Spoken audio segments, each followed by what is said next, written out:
Hello, friends. Today on the Awakening Trail Season 2 Hustler series, we are joined by a changemaker who is transforming trash into purpose. You may have seen him on Shark Tank India too, where he pitched Without. Without is a revolutionary brand that turns impossible to recycle plastic into daily use products. But Anish Malpani's story goes much deeper than a pitch. From Wall Street to working with waste pickers, he is redefining what it means to build a business with heart, impact, and radical honesty.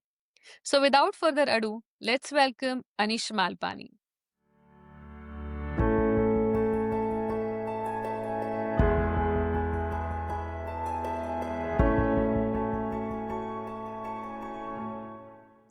Hello, everyone.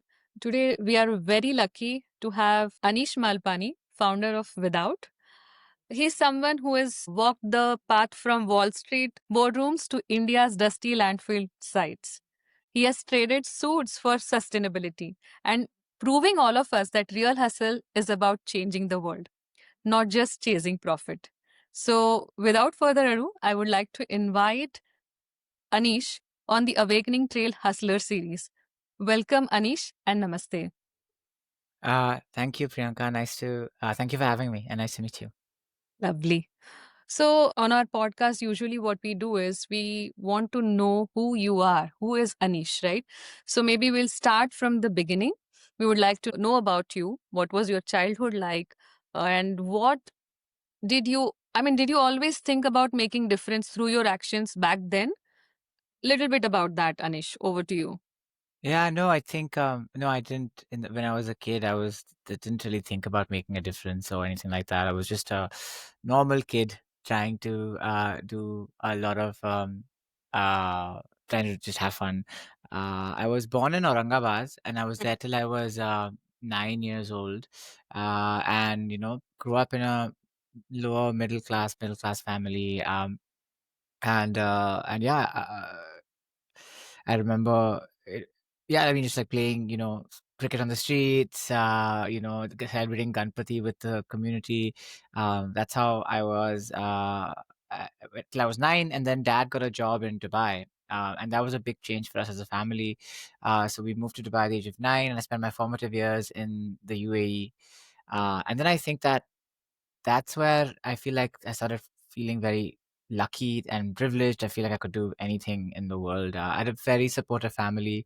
My parents are, and my sister and my friends were very supportive throughout. So, very lucky there. I spent my formative years in Dubai till I was 18. And then it was very normal for kids to go abroad.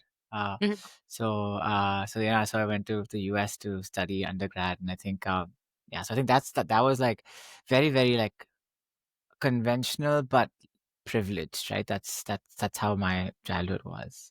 Lovely, lovely. So, what broke the pattern? Like, what pulled you into this mission of Without? Or maybe, before you get into that, what is Without? Maybe you can spend little time telling our viewers what Without is. So, Without is an idea that we are trying to bring to life. We want to do three things with Without. One is we want to reimagine waste and poverty in India. That is really important. Where we're not just looking at recycling of waste, but what about the social sides of of it as well. There are close to 4 million waste pickers in India who live really poor lives. There's a lot of economic resource in the waste as well. Supply chains are also very broken and very fragmented. So, how do you look at this problem holistically? So, we're trying to reimagine waste and poverty uh, uh, that way. The second thing we're trying to do is that we're trying to develop deep technology that can actually scale and help multiply the impact that we're creating across India and the world. So I think there's like a deep technology side of things that we do as well. And then the third thing that we're trying to do, which is a bit more ambitious, is that we're trying to rethink how organizations should be built, specifically impact organizations. Uh-huh. You have the nonprofit model, that is a model. You have a for-profit model, and I think that both have their strengths and weaknesses. And we're trying to find a new way to build organizations that uh, kind of put people and planet above profit, and at the same time use profit to maximize this impact. So profit becomes a tool, not an end goal. Yeah. I think that's something it's easy to say, very hard to do in a world that is very profit driven. So we are trying to like evolve capitalism in some ways, I guess, as that's a very ambitious goal, and trying to become like a template for that.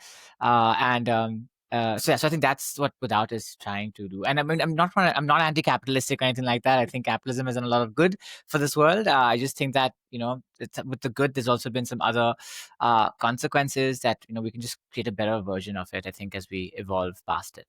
That's wonderful, actually. I think India needs more people like you, with a vision like this.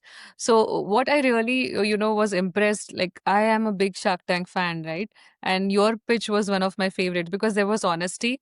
You were out there, like, there was no hidden agenda. You were clearly, like, speaking from your heart. And that really touched with all of us, while watching the episode.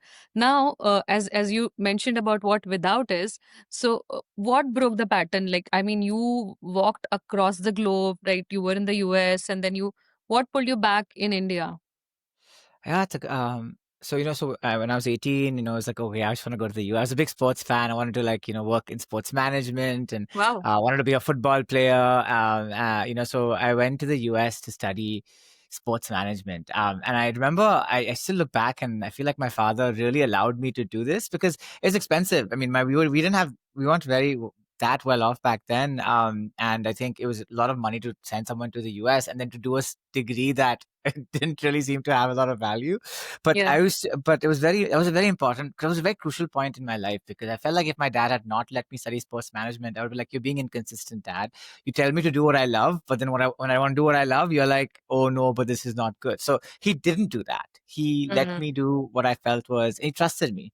Yeah. And so when I went there to study sports management, I realized that I'm not learning anything. Like 3 months into the program, I was like, this is not useful. So it was very interesting, right? Because if I was rebellious, if it didn't happen that way, I would have always been regretted that, oh, my father didn't allow me to do this. Yeah. But no, I felt like I cut it out of my system very quickly, realized that I wasn't really learning anything. So the university I went to was the University of Texas at Austin. And Okay. it was known for its business school. It had like a top 10 business school. And then all the cool kids, all the smart kids were in the business school.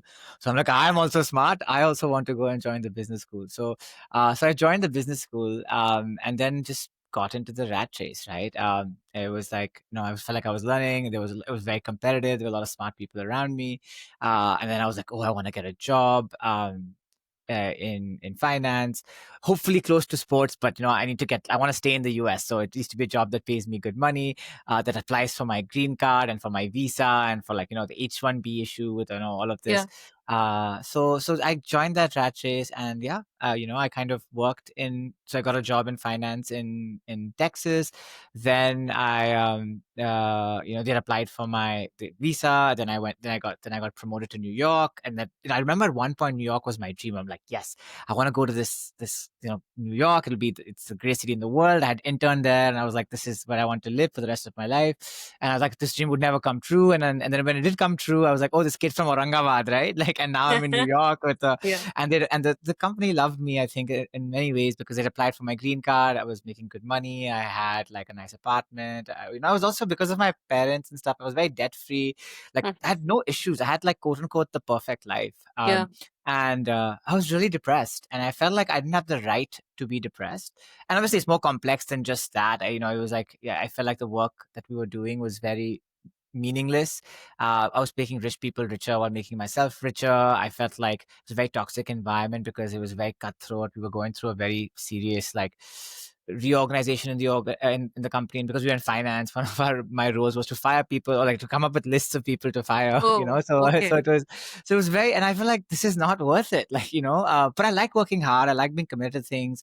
But in that culture in New York, where I was like, working really hard during the week, partying really hard on the Mm. weekends, I just felt like I was becoming like a worse person altogether. And I just feel like this is not it. And probably the best thing that happened to me, Priyanka, to be honest, because it gave me perspective. It gave me The first thing I realized was that I'm so lucky and privileged to do the things that I do. Yeah. And I do, why am I doing this job, which is like for money? What will more money give me? I didn't see any value in more money, right? It's not like we're a very wealthy family by any means. We're not. I think some people mistake us for the Malpani group in Sangamner, which is Yeah. not us. I We're also not thought that. so. Maybe it's No, related. we're not. We're not, right? So some people think that, oh, very rich kid. And I'm like, I'm not. We're not. I mean, my parents have come from very humble beginnings. My Yeah.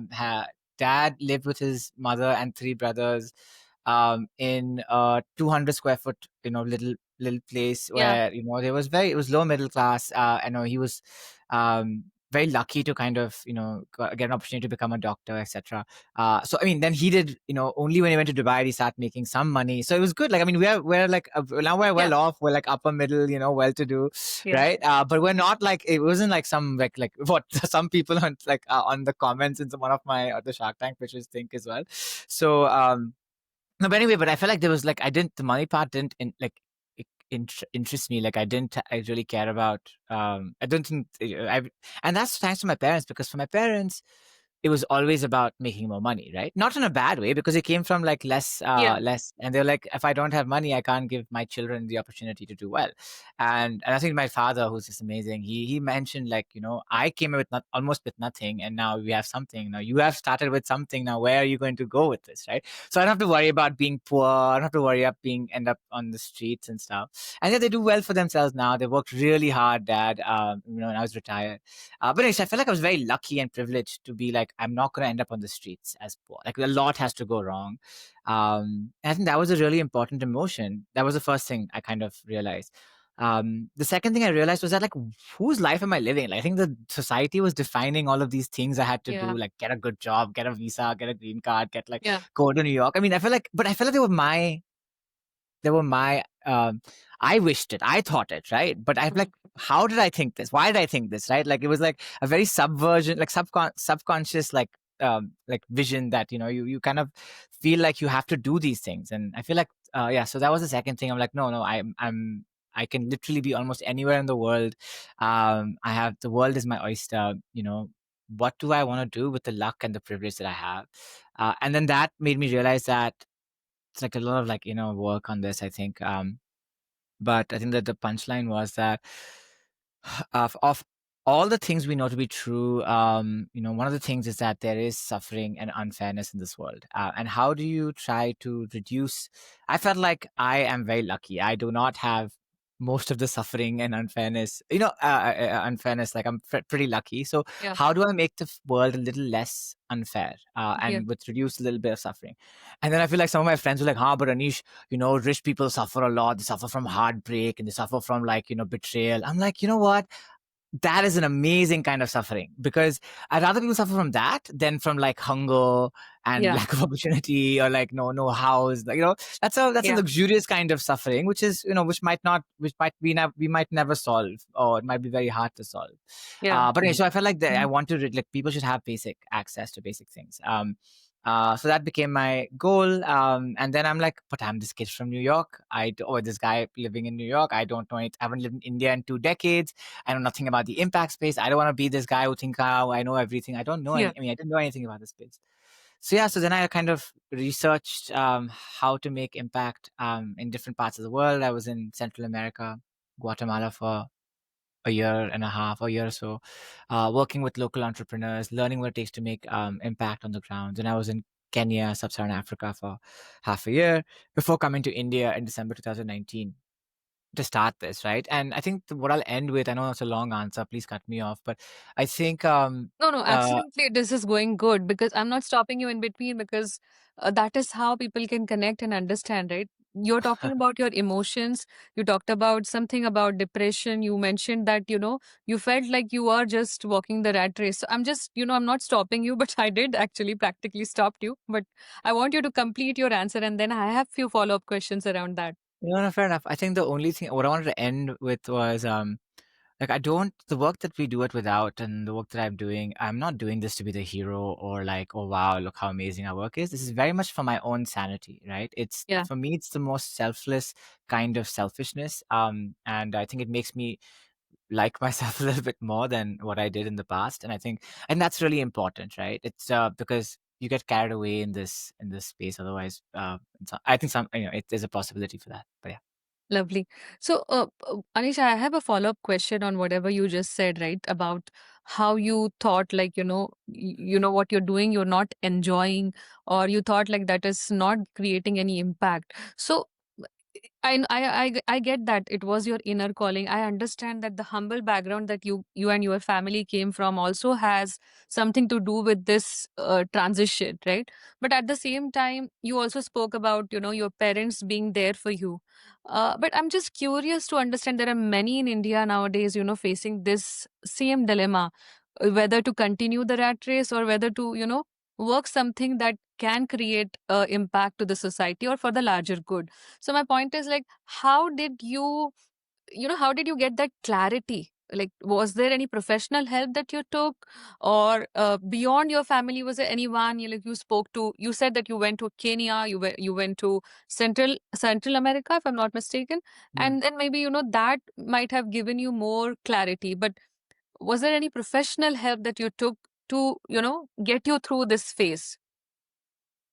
No, I don't think so. I felt like, by the time I think I quit when I was like 26, 27. Like I knew I was going to quit when I was 27. So very much in my prime, very much Yeah, formed, and I felt like the world is my oyster. And I felt like I didn't want to get help or I mean, I did like, I booked 3 sessions with a therapist, that I didn't go to, just early on because I thought that was a thing to do. But yeah, no, I mean, and by the way, I think therapy is great. I do therapy now. I do it because it's good hygiene. So it's like, it's not because I need it. I don't think so, at least. But I think everyone needs it to some extent. yeah, But it's important to find a good therapist. But no, no, back then, no, I didn't really get any professional help. That I think there was like I'm like, I don't want others to determine the path I want to walk on. I wow, want to kind of think this from a first principles perspective.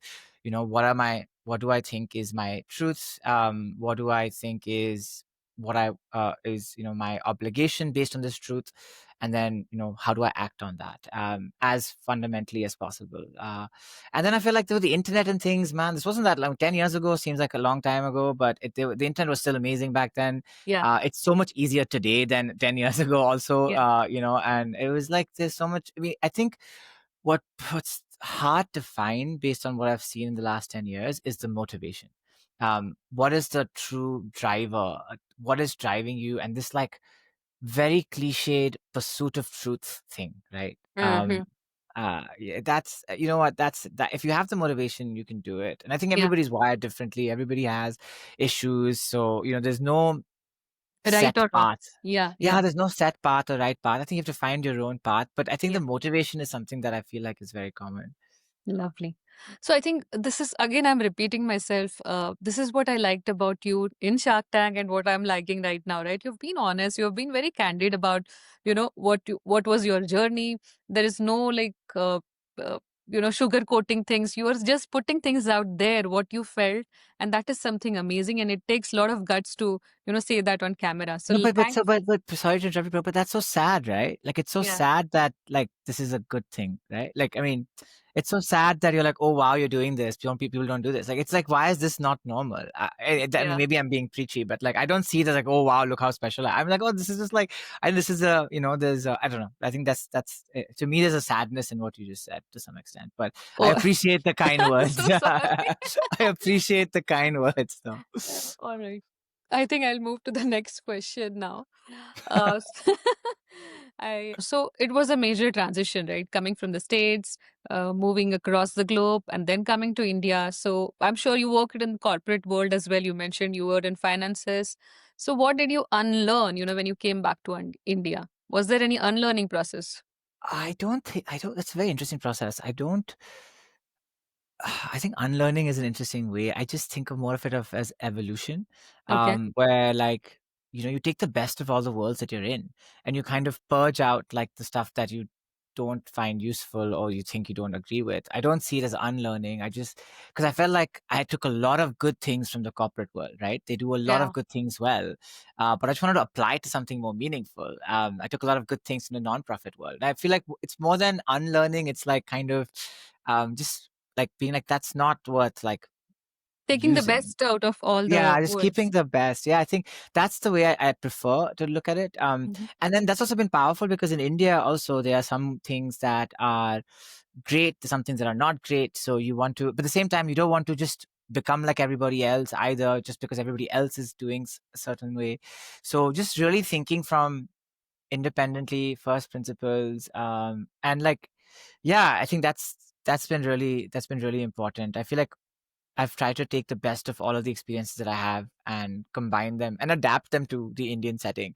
And that includes taking some things from India, but that also be like, for instance, I think what we try to embody it without, like, I'll give you a very small example. I don't know, Sure. maybe I think it's representative, but at our company, Hmm. at in without we have we have a very diverse group of people. We have former waste pickers who Yeah. who we formalize, who are like colleagues, right? We don't treat them any different than we treat anybody else. We have security guards who go out of our way to do like extra for. We pay them extra money over the top. We make sure we get paid leave for them. We anyway, so that's not what I'm trying to say. That's I think that's again, that's not a special thing we're doing, but other people don't do that. We're just, I think that's the moral thing to do.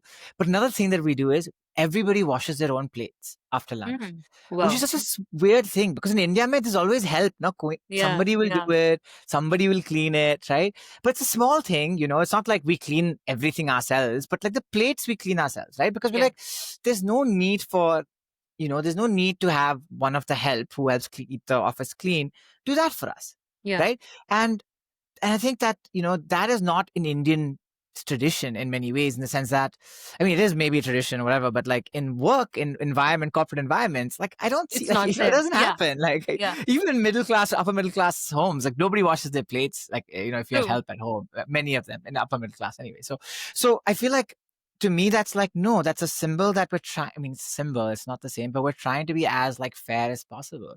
True. And it's also a really important asset test, and it's not a lot to ask for as well, right?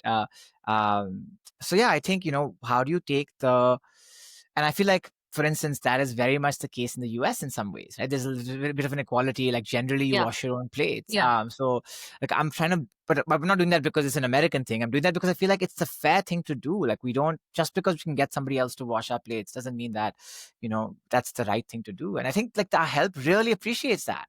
Yeah. They feel so, what's the right word? I think empowered and fair. And then it's like really sad because they feel very grateful. And then I'm like, wow, we're not doing anything special. I don't think we're doing anything special, right? And it's just sad that the bar is so low.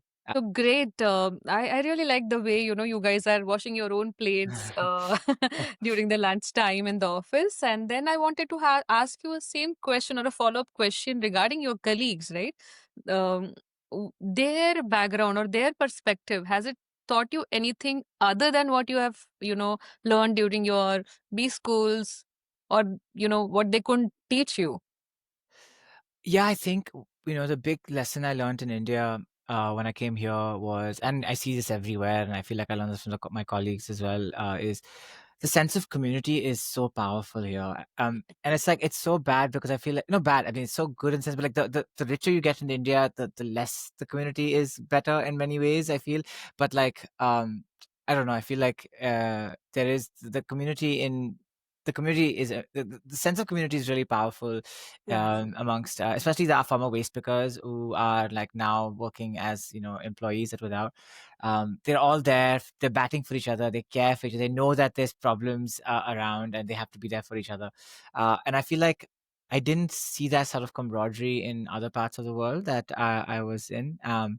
So really embracing that, like, I mean, New York, you didn't know your neighbor. That that cliche is true. I've lived in many buildings in New York. I don't have any idea who my neighbor was, or so I think that is something that is really, really powerful.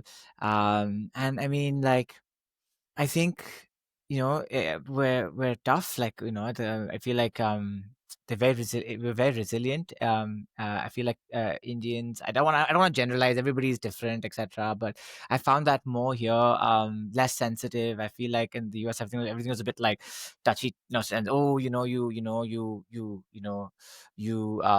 told me your tone was a bit aggressive. I'm like, oh my god, like I have to watch everything. Where we're not trying to we're trying to do hard things here. I feel like there's a lot of this thicker skin.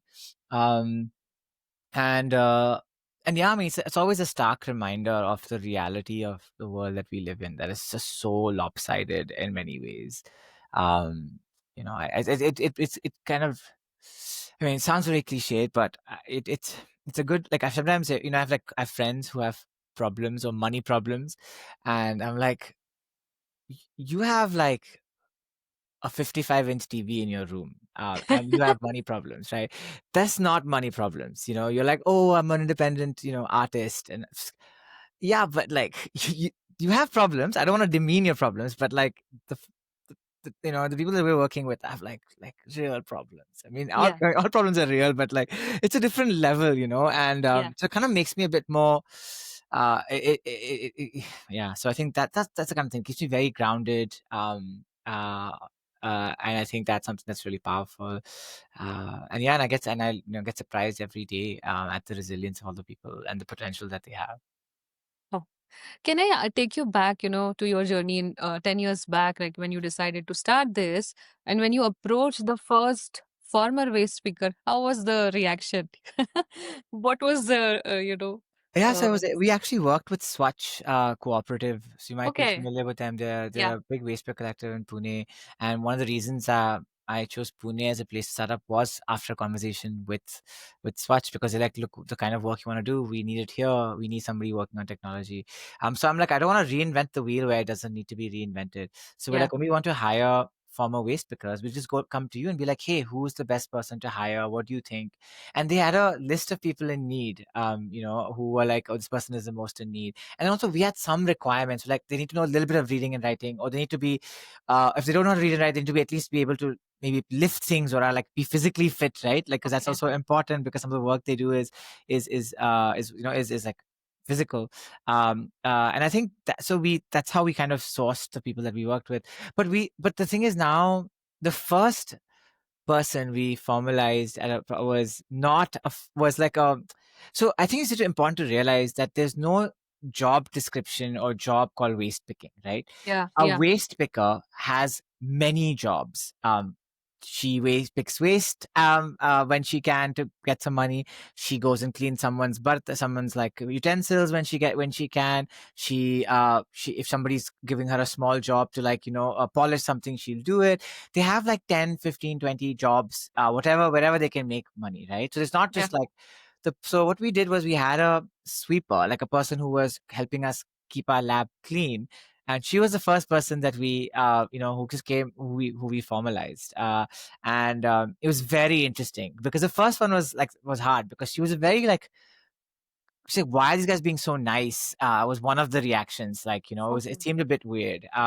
And So there was a bit of like distrust. And Yeah. then we were also very particular, where we were like, no, we're not going to hire you full time. We're only going to hire you part time. And we encourage you to work other jobs, because we're a startup. What if we fail? We don't want you to be fully reliant on us.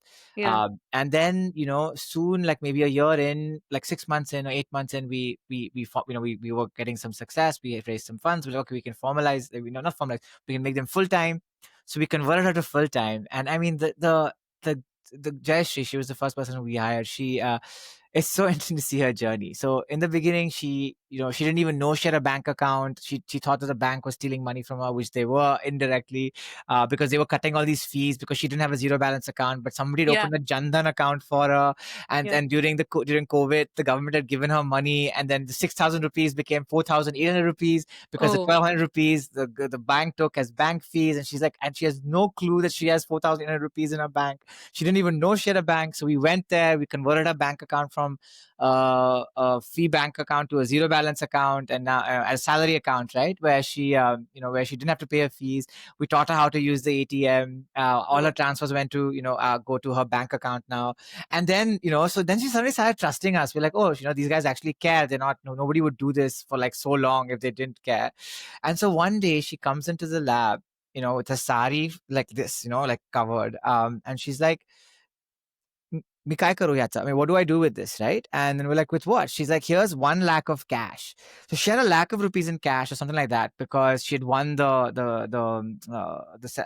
self help in the kitty. You have these like pauti, like yeah, what they yeah, yeah, call. She had yeah, won that, so it was her time to get the 1 lakh rupees. And then she yeah, came to us with it. She's like, "What do I do with this money?" Right? It's not safe at home. So we opened a fixed deposit for her because we're like, mhm, she'll get some 7% interest on this, is much better than doing anything else, etc. yeah, And then the full story here is that a year later, or 2 years, a year and a half later, or 2 years later, I don't know what, she's like, Anish, the bank has taken our money again, or something. She was very like, she was like a bit like upset. And I'm like, what happened? No, this fixed deposit, you know, it came to my bank and it went away. And then I'm like, no, what happened? Then I realized, the fixed deposits auto renew. yeah, Right? So she didn't know that auto renew was a thing. So it auto renewed, right? And I'm yeah, like, so she was like, oh, it's not, it's still there. I'm like, yeah, it's still there. So it's so interesting. They're seeing the full cycle, right? And yeah, and in between that, she also went through a big health scare where she had like tuberculosis, where it was like really, really like, and we helped her through that because she has health insurance. And then she ends up going to the hospital being like, I have health insurance. They're like, we don't believe you have health insurance. So she yeah. calls me, Oh, and then they're like, we need to pay. I mean, I wasn't there, but somebody from my team was helping her out. And they were like, oh, we need to pay 5,000 rupees to admit her into the hospital because they don't trust that she has yeah. She insurance. has a yeah, And she's like, wait, I don't have 5,000 rupees right now just to, pay them. So, but I mean, but anyway, so she went to the hospital. It was nice. And she's like, at her best health right now. And some of these stuff, I don't think she would have discovered, or they would have been able to treat in the way that we have been able to do with her. And so, I mean, I think that's true transformation, right? I think that's true. Like, she's been with us for 2.5 years, 3 years, consistently getting money. Like, on the last day of the month, she has ESOPs in the company, which also she doesn't understand what it is, and she probably won't. And hopefully, one day, if we ever have a public event, like, it'd be so amazing because all of our team members, including our founders, own some stock in the company. Hopefully, someday that'll really help them, benefit them in some ways. But yeah, man, these stories are insane. Like every day, like every time, it's like it's, and I mean, this is also like the PG version of it. There are like much darker, deeper things that yeah, happen that I don't really want to talk about. But it is really, really tough, but it's also very rewarding, the work that we do. I think that's one thing. If you ever come to our office or our lab or our facility, there is a lot of purpose driven work, right? Everybody who works there does genuinely believe that, hey man, we're doing something that's like yeah. good. It's correct, correct, absolutely true. More power to you, Anish, and without, it's so making them empowered is something that everybody has to do today. So that's really, really wonderful. And me and Suchak are definitely going to visit Yeah, you your should. office You soon, must. whenever we are in Pune next time. Please So do. I basis on whatever I've heard so far, I think without is, more than a brand. It's a statement, is what I feel. So what are you trying to live with without, and what are the next steps for without? So I think we're at a very critical juncture in our life. And I think, and that's why I'm like very nervous, and excited at the same time, but like nervous energy, right? Because we have built this model that we're the only idiots, I think, in the world doing deep technology, where we do cutting edge chemical engineering with, like, we have one patent, Yeah, we have two more patents, we have two more patents, and four patents in the pipe, most potentially. And we do deep social inclusion, deep impact. We also work with the worst kind of plastic waste. We do all of these really, really hard things. So the model is built inside, and we've made those non-negotiables in many ways, right? So now that we've built this model where we pay our waste pickers, so a lot of people who do impact on our, on the informal economy, they're like, oh, we formalize them, we give them contracts, we give them some benefits, but their incomes remain the same. And in the end, their income is really, really important, because they make between 3,000 to 10,000 rupees a month. Before we pay them 21,000 rupees minimum, And that's not because we are trying to be like generous. I think that's the living wage, right? But Yeah. this is twice almost, or 2.5 times for many people than what they would get otherwise. But this is also twice what you pay for manufacturing workers as well. So we are at a competitive disadvantage in the capitalistic world that we live in, right? But this is by design. At least in the short run, we're not at an advantage, right? So what we've built this model. So the beauty now is the more revenue we make, Yeah. the more waste we recycle. That's really hard to recycle, and more waste pickers and informal people we empower, right? So we've created this virtuous cycle. But the most important part of this virtuous cycle, at least at this point, because of the other things I said, is that Yeah. we need to be able to make the business work. Yeah. Because what separates us from a non-profit, or a for-profit? From a for-profit, for sure, we're doing all this deep impact. But then if we want to be just a charity, then we just rely on charity. I do not think charity is scalable. Sympathy is very hard to scale. So I think this is the last piece of the puzzle we need to crack, and we haven't cracked it yet. We have a path to cracking it, where it's like, can we generate enough cash, like pure dhanda now, right? So Mm. so that we can sustain the impact we want to create and scale it, right? So some of my team members get confused, but like, Anish, we're impact, like, why are we focused on revenue? I'm like, no, but like the more revenue this is the whole point, right? So there's a Yeah. bit, it's like, so it's again, we're making everything hard for ourselves, but that's the point. Like, I think we're not trying to just do conventional business or conventional charity. We're trying to change systems fundamentally, and that's really hard. So that's why what's next is to prove that, despite, imagine like running a race with crutches, right? Like, you still we're not going to finish first, but can we at least finish the race, right? Yeah. So I think we're looking to finish the race, and I think and that's why it's a very critical juncture. It's the most important part of our hypothesis that I need to prove out, or we need to prove out, right? And so I'm very nervous. There's a part to it. We worked hard, and we think, like, I have confident, nervous energy on this. Yeah. But it's one of those things where, I tell the team, like, we're ready for the Olympics. We've trained hard, we have resources, we have funding, we have investors, we have technology, we have the best team. Everyone's like amazing, amazing, amazing. But that's not enough to win the Olympics. You have to actually go to the Olympics. You have to actually perform at the Olympics. You can't be like, Yeah. I pulled a muscle now. Oh, I got like, that can happen, right? Or because earthquake or something happens, right? So feel very ready for the Olympics, and the Olympics has just begun. So let's see how we fare. And I'm sure without will, make an impact I don't there as know. well. I don't know, man. I'm I don't know. confident. If it was, if we, I mean, the skeptics. If it was easy, right? If it was a sure thing, then somebody else would do it, right? People want Yeah. to do easy things. The fact Yeah. that it's not easy, and it's not like, or it's like a, it's like, I think it's likely, but the fact that it's not a sure thing Yeah. is the point of doing it, because you're trying to break certain But pattern. but I feel that you have in your name itself, right? You're a Malpani, so धंधा तो तुम्हारे खून में ही है.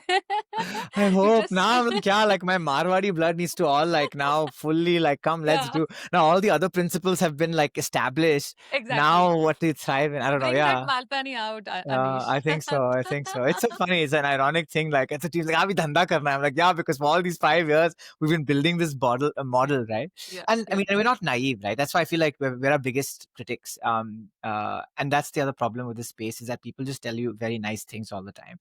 As a problem, because then you don't get good feedback. Everybody tells you, Yeah. because nobody's not going to tell me, oh, you should do this a little better. You're like, yaar, मेरे को क्या मालूम, मुझे अच्छा काम कर रहे, let them do good work, like, so Yeah. you don't get good feedback. So you have to be very self-critical and self-aware. Hmm. And you have to surround yourself with people who are like have brave enough to, like, tell you Tell that, you look, the this truth. is the Yeah. truth, right? And realize Yeah. that, that that's okay. It doesn't make them a bad person. It's just like, we need to win this Yeah. Olympics, right? In some ways. I'm sure you will find your ways out there. You spoke about plastic, right? I don't think throughout this conversation we did talk a lot about what without does, right? Maybe if you could tell, I know that, I've seen at Shark Tank that your product was sunglasses, so, and which was made out of plastic. So, two questions here. One, what without does in terms of, picking up plastic and converting them into the school products. Two, uh, as a citizen, maybe of Pune, I'll limit to Pune at the moment because you're based out of Pune. What all Pune citizens can do to contribute to your, purpose of without? So what Without does is that we take the least recycled plastic waste, the worst of the worst, right? So think your chips packets, chocolate wrappers, your mixed textiles, or the kapra that your mom uses that she tears and and Yeah. cleans and then she throws out, like underwear, all of these things that nobody wants, and also like chips packets are notoriously very hard to recycle. The recycling rate of chips packets is less than 1%. And so I think people don't realize that all plastic is not the same. They're very different Yeah. types of plastics with different recycling rates, and we've chose, like, your PET bottles have a very high recycling rate, Yeah. whereas these things have very low recycling rates, and people don't really know that, and we call this the green gap, where people don't really know the whole picture. But yeah, so we take the worst stuff that nobody wants, and we've created new technology to separate the layers or separate these materials, extract resources from it, and convert them into high quality materials that can have premium applications. So, as a proof of concept, we made sunglasses Yeah. because we are like, with waste, people are making furniture and boards and like really roads, and that's not very hard to do. You can just mix anything and ho jata. It's easy. It's very hard to make frames like these, right? So, because they are it's like there's finesse, there has to be, like, it's hard to mold them, there's to be consistency. So it's a proof of concept. I don't think sunglasses is going to solve any of the problems we've created, but they're like, okay, if this can be done, what What cannot be else? done, what else cannot Yeah. be done, right? Like, everything can be done, right? So I think that's what we do. And we do this ethically, right? So so the people who are making these sunglasses are not us. They're former waste pickers who we graduate out. They're like, people get confused. They're like, oh, waste pickers, do they collect your waste? I'm like, no, they're no longer waste pickers. We train them how to use the machines, the injection molding machines, the extruders, the shredder washers, all of these things, so that they're the ones making your sunglasses, and they have dignified work. From So there's a big like the ethical nature of supply chain is very important to what we do. Yeah, and I think in the long run, our goal is to partner with so replace virgin plastic with sustainable materials at scale. We're not anti-consumption. I think that's a bit unfair to people who can't afford to do that. I think people who can afford to do that, people should, and that's great. But we don't want to tell people how to live their lives. I think, because I don't think I like to be told how to live my life, and I don't think anybody else should be told. They should be just, so anyway, that's a different philosophy in general. But yeah, and I think the way people can support us is that to join our cause, right? Like, to buy a pair of our sunglasses. It's easy, Yeah. right? If they want Yeah. to, right? Or come, follow us on Instagram, follow us on LinkedIn, share about us. Like, goodwill really helps, and I think we're not expecting you to, like, go, volunteer 500 hours. Like, no, like, that's like unreasonable. But yeah, do the minimum things, and, support us, hopefully tell our story, keep us honest, keep us accountable. If you think that what we're doing is not right, like, call us out on it. Nicely, but please do. And I think that's the best way to do it, right? We strongly believe that we're going to do this with or without you, but Yeah. with you guys we'll move faster, right? So I think Yeah. that's the way you want to think about it, because you have to be independent as much as possible. Lovely. I'm also going to put your social media handles on the description box for viewers to, to make it easy. And then I'm sure people will join the cause in their own ways. We spoke about a lot about you, about without, right? But this is something it just came to my mind. What made you name your company without? We were called something else before. We were called a Shire before, because the Shire is like the was like is comes from the word Sanskrit word Ashay, which means purpose. And when we started off, I was like, this is the problem I want to solve. I don't know exactly how we're going to be able to do it. And then as we got closer to being like, okay, this is going to become like, we're going to be selling products and materials, and we're going to be partnering with brands. Then I'm like, Ashaya sounds too much like a nonprofit, and we don't want to be a nonprofit. Yeah. So I'm like, Yeah. we have to use the forces of capitalism, marketing, right? To be able to be of benefits to us, right? Because, like, as I said, like, the more money we make now, hopefully the more impact we'll have, and not Hmm. be corrupted by it. I really hope so. And So I think, so then we're like, what's a better name for a brand? And so we brainstormed a bunch of names, and looked at 200 names, shortlisted 20, then did like a bunch of A/B tests, you know, and then without is won the race because Wow. we're like, we want to build a world without waste, without poverty, so that you can live without worries in some ways, right? And we want to also function without greenwashing, without bullshitting. We're very transparent. So we're like, hey, this without thing is kind of cool. I think it's it's a strong message. It also is like gets people wondering why without, right? Yeah, And we can also have a lot of fun with it. Like we want all products to be made without. lovely. Made without what? So we want people to go like, made without what? Like, no, made without, right? So I think that, so I mean, it's like, it's corny, but we want to have, so the other thing that's important for what we're trying to do is that we do not want to be doom and gloom. I think a lot of climate change and impact work is much like, the world is dying, everything is ending. And yeah, maybe that's true, but like, it's also like, it dissuades people from being a part of the journey. Yeah, And I feel like, and enough people are saying that doom and gloom story. No, we are, and we're not trying to be activists from that perspective. We're being activists through our work, where we're like, look, our work is doing the talking for ourselves, for us. So I don't think doom and gloom is very scalable. I could be wrong. History has proven me otherwise, but I just don't think it's the right way to scale anyway. And I think that, by showing people a way, in the sense that like we're doing it, we're walking our talk, where we try to be as like, work on the hardest stuff. It's a better way to work. lovely. So I think I personally at least got to know about you and without through Shark Tank. So, and as you know, this is our Hustler series at the Awakening Trail, season 2. So now I would like to spend little time about understanding your experience at Shark Tank India. How was it, and how it helped you grow?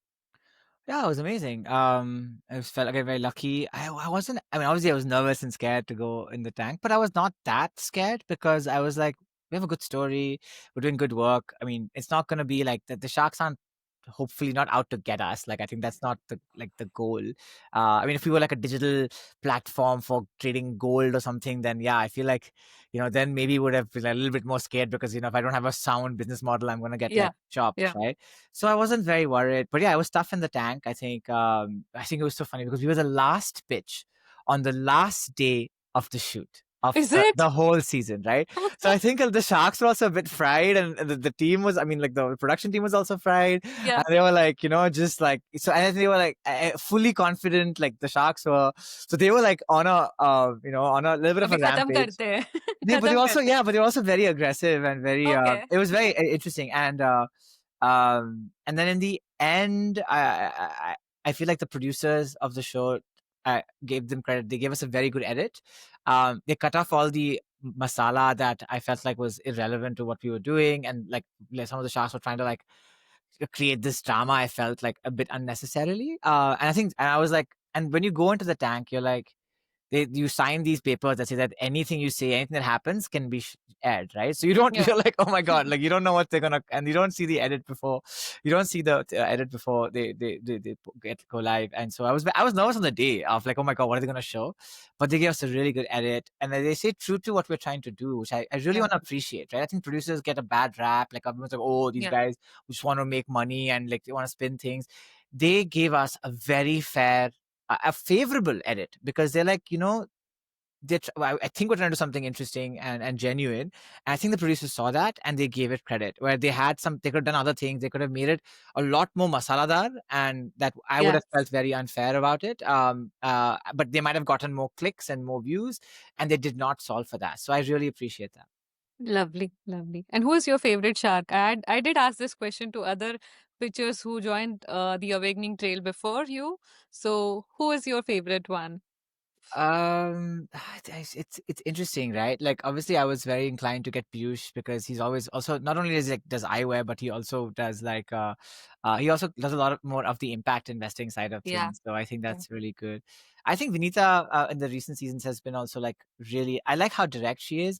I think I did not like Ashneer. I felt like that was really not the right way to do things. I felt even I think I think he was being very unfair and aggressive. I think Vinita sometimes is fair and aggressive. I think that's the right approach Yeah. Yeah. because tough love is important. So I think she's good as well. But yeah. Lovely. Any moment you had in within Shark Tank, maybe as a learning, what was your learning out of this experience? It was very, I mean, I don't know if it's a big learning. I mean, it was good exposure for us, right? But I mean, we'd gotten exposure before. It really helped our recruiting because people like Yeah. watch the and they're like, oh, we want to work. And it's good because the story is genuine, I think. And when they come, they're like, oh, it tracks. I hope they think so. It's not like you kahani bolt. I mean, it's one story and the truth is something different. I hope people don't think that. So yeah, we got some, that really helped with recruiting. I don't know what did we learn? It was also very distracting sometimes because there was a lot of noise.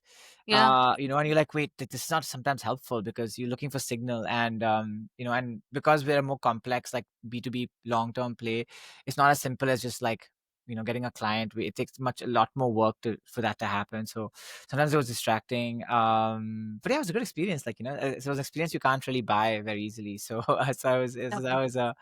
it was pretty good. Great, great, great, great. So now you've been doing without. So was there any moment, or you thought that, this idea may not work? And what kept you going if you ever had this thought? I mean, it's a good question. I think it comes back to what I said earlier about motivation, right? Like if you're truly motivated to solve the problem, Hmm. that is the most, I think, a very key factor. So like this whole, they have these lifestyle entrepreneurs or people who are like, oh, I want to be an entrepreneur because it's cool. Yeah. Very dangerous, right? Because then you're not Yeah. motivated to solve the problem. In fact, my biggest advice is do not become an entrepreneur. And unless you really, really have the motivation and really believe in what you're doing, and you feel like nobody else is doing the same thing or similar things.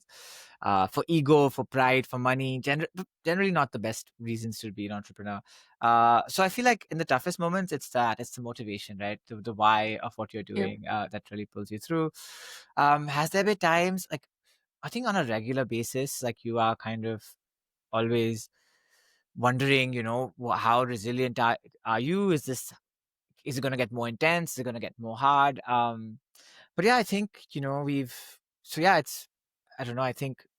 I feel like the biggest challenges are ahead of us, which is like as I said, the last piece of the jigsaw, which is Danda, Yeah. right? And I think that is something that I am nervous about. But until now, I think the challenges have been. I mean, they've been. I don't know. I feel like my perspective on challenges are they're like you learn so much from them. So Yeah. we've been able to make the most of it. We had quite a few like interesting things that have like really rocked our boat, but it didn't nothing broke us yet. So then I'm like, well, then I mean, if it didn't break us and we're still all right, then then how bad was it, right? Yeah. So maybe it'll be worse in the future. So no, it's right now. It's like it's probably at its peak when it. I mean, the intensity is at its peak. And like the jury's out, right? We have 15, 14 months of runway. Like so we have that much amount of time. So that's plenty of time to get it right? So Yeah. can't blame anybody else, right? Which is also like, oh, you can't be like that his fault, her fault, therefore. No, it's on us. And like the clock is ticking, and I think we're very ambitious what we're trying to do. So if it was simpler, sometimes I wish I'm so jealous of these like entrepreneurs who are making like apps, on they're sitting on their laptop and making apps. I'm like, I envy that, right? It's like this. I mean, it's not easy, but like you're working with bits. You're in a controlled environment. We're working with molecules and humans, and it's just very like it's really really hard. Everything is like takes much longer. We also so yeah. So sometimes I get envious of people building like Yeah. Yeah. these like apps. But I actually want to say and accept what you just said, right? Challenges definitely are part of the learning process, and many of us, like you and me, we totally believe that definitely challenges do come, and then you learn out of it, and that's the way of life, or that's the way to pursue them and move forward. And having said that, I think.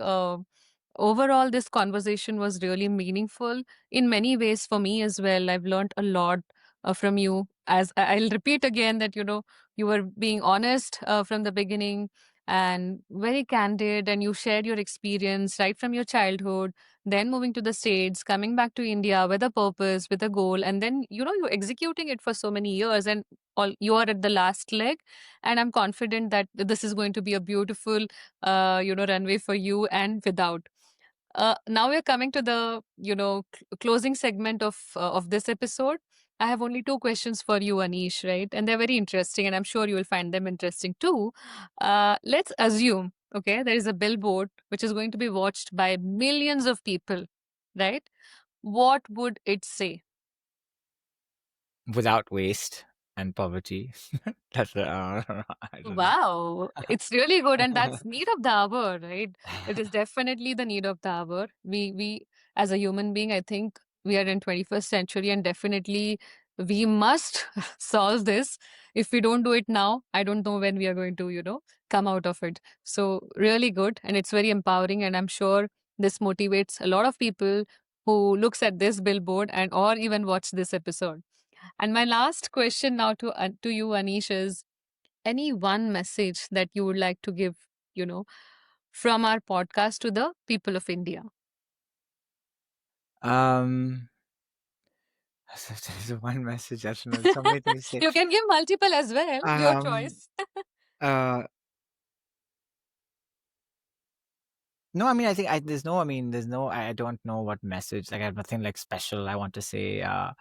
Just that, I feel very grateful to do the work that I do. After all of this, I feel very lucky, and I feel like I would. And India has ups and downs, like with infrastructure, this and that. And I wish we had like more consistent electricity. We're still fighting for electricity and still Yeah. fighting for water in an industrial area in Pune. So I'm like, guys, come on, just give me light and water and power. Like, how hard is that? But at the same time, I would, because we have. But at the same time, I would not do this work anywhere else. So India Yeah. has been extremely. Um, I feel very empowered here to the work that we do, and yeah, and I feel very lucky and grateful, and hopefully, people who doubt where good things are happening in India, I think we're trying to do that, and genuinely walk the talk, and very transparent also. So come check us out. Where our financials are available on our website if you want to see them. And yeah, and yeah, I feel like keep the faith. That's all. Lovely. Thank you for this message, Anish. And I think with this, we are coming to the end of this episode. I feel without, it will be a very difficult world to live in.